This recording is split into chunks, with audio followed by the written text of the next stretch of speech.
اعوذ باللہ من الشیطان الرجیم بسم اللہ الرحمن الرحیم۔ سب دیکھنے اور سننے والوں کو السلام علیکم۔ کیا کبھی آپ لوگوں نے ایسے افراد کو دیکھا ہے کہ جن کی آنکھوں کو اللہ نے دیکھنے کے قابل بنایا ہو لیکن وہ پھر بھی دیکھنے سے محروم رہیں؟ کیا کبھی آپ کا واسطہ ایسے لوگوں سے پڑا ہے کہ جن کے کان سن سکتے ہوں لیکن وہ پھر بھی بہرے ہوں؟ تو یاد رکھیے، دنیا میں بہت سے لوگ ایسے ہیں جو آنکھوں میں بصارت ہونے کے باوجود اندھے ہیں، جو کانوں میں سماعت ہونے کے باوجود بہرے ہیں۔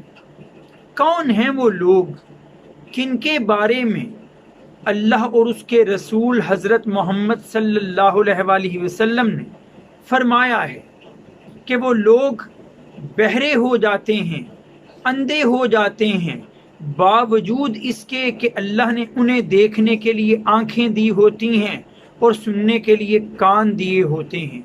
کون سی ہے وہ چیز جو آنکھوں کی بینائی ہونے کے باوجود لوگوں کو اندھا کر دیتی ہے، جو کانوں کی سماعت ہونے کے باوجود لوگوں کو بہرا بنا دیتی ہے؟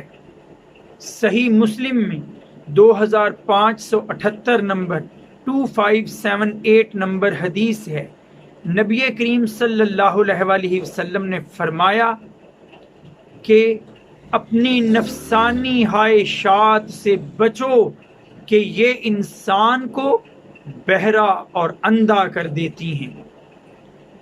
یہی ہے وہ بات، نفسانی خواہشات، آرزوؤں، امنگوں، تمناؤں کی تکمیل کی خواہش، اس کے پیچھے انسان اس قدر بھاگنے لگتا ہے، اس قدر دوڑتا ہے ان چیزوں کے پیچھے، ان کے حصول کے پیچھے، کہ اسے نظر ہی نہیں آ پاتا کہ وہ صحیح کر رہا ہے یا غلط۔